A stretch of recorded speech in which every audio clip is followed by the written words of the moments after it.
Kondisi geopolitik dunia kian memanas. Yang teranyar adalah konflik antara Rusia dengan Ukraina. Hal ini diduga dikarenakan Rusia yang masih posesif dan juga belum move on dari negara yang dulu pernah menjadi bagiannya.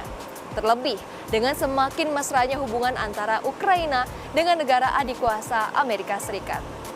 Hubungan kedua negara ini pun semakin memburuk. Nampak pada tahun 2014 ketika Rusia mengambil alih sebagian wilayah dari Ukraina yang disebut Crimea saat konflik bersenjata.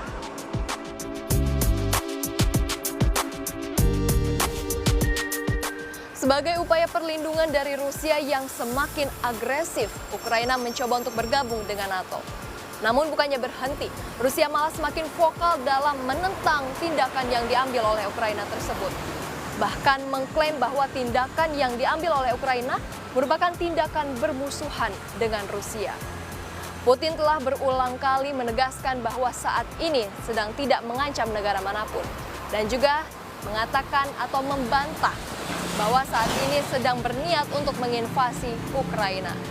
Jadi ketika Rusia terus-terusan mengirim pasukan ke perbatasan antara Rusia dengan Ukraina, dalihnya adalah karena kedaulatan dan juga hak untuk menggerakkan militernya di dalam teritorialnya.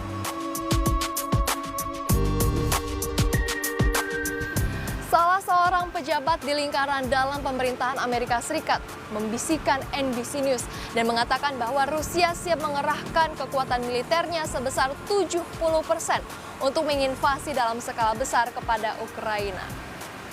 Dan mari kita lihat sama-sama kekuatan militer dari kedua negara tersebut. Global Firepower mengukur kekuatan militer suatu negara dengan menggunakan Power Index, di mana semakin kecil angkanya maka semakin kuat negara tersebut. Skor 0,00 merupakan nilai sempurna. Secara umum, Rusia berada di peringkat 2 dunia. Power Index negeri beruang merah tersebut berada di 0,0501. Sedangkan Ukraina berada di posisi ke-22 dunia dengan Power Index sebesar 0,3266. Bahkan Ukraina kalah dari Indonesia yang berada di peringkat ke-15 dengan Power Index sebesar 0,2322. Kedekatan hubungan antara Ukraina dengan Amerika Serikat tentunya membuat Rusia harus berhadapan dengan negara dengan kekuatan militer nomor 1 ini jika Perang Dunia Ketiga terjadi. Amerika Serikat adalah yang terkuat dalam hal angkatan bersenjata. Negeri Paman Sam menjadi negara dengan kekuatan militer terbaik dunia dengan Power Index sebesar 0,0453. Saat ini Amerika Serikat memiliki 1,83 juta personel militer, terdiri dari 1,39 juta orang personel aktif dan 442.000 personel cadangan. Di matra udara, Amerika Serikat menguasai total 13.247 unit pesawat terbanyak di dunia.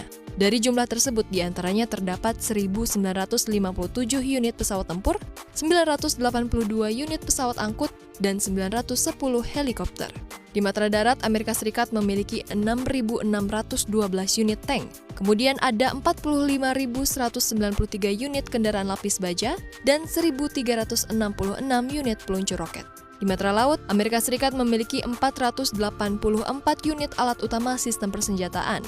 Di antaranya ada 11 kapal pengangkut pesawat, 9 kapal pengangkut helikopter, 92 kapal perusak, 68 unit kapal selam, dan 10 unit kapal patroli.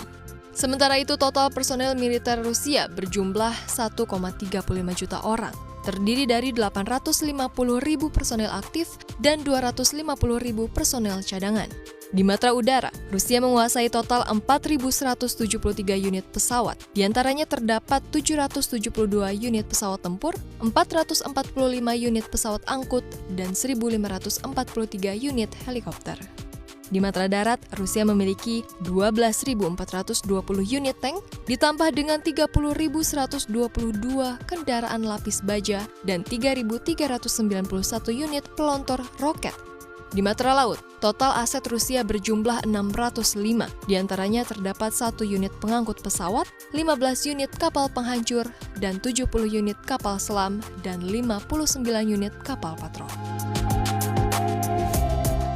Konflik di wilayah Lugansk dan Donetsk, secara kolektif dikenal sebagai Donetsk, telah dibukukan sejak tahun 2014, ketika separatis yang didukung oleh Moskow memisahkan diri dari kendali pemerintah Ukraina dan memproklamirkan diri mereka sebagai Republik Rakyat yang sejauh ini tidak diakui. Sejak itu, Ukraina mengatakan sekitar 15.000 orang tewas dalam pertempuran. Rusia menyangkal menjadi pihak dalam konflik, tetapi telah mendukung separatis dalam berbagai cara, termasuk melalui dukungan militer rahasia, bantuan keuangan, pasokan vaksin COVID-19, dan penerbitan lebih dari 600.000 paspor Rusia kepada penduduk. Sebuah sumber Kementerian Pertahanan Ukraina mengatakan Kyiv memperkirakan ada 35.000 pejuang separatis dan 2.000 pasukan reguler Rusia di Donetsk, meskipun Rusia membantahnya. Lantas, jika Perang Dunia Ketiga meletus, apa saja dampaknya terhadap perekonomian global? Yang pertama adalah ketidakpastian harga komoditas seperti minyak, gas, dan juga energi. Hal ini disebabkan karena Rusia memasok sekitar 30% minyak terhadap Eropa dan juga sekitar 35% gas alamnya. Jadi ketika perang itu meletus, logistik pun terputus. Yang kedua, harga emas yang diperkirakan akan semakin tinggi. Hal ini karena memang investor yang cenderung lebih memilih investasi yang lebih aman ketika keadaan global sedang tidak menentu. Dan yang ketiga adalah Rabobank memperkirakan entah itu perang ataupun entah itu sanksi berat, maka akan ada pelarian terhadap pasar keuangan yang lebih aman, yakni harga obligasi menjadi lebih tinggi, sedangkan harga suku bunga menjadi lebih rendah.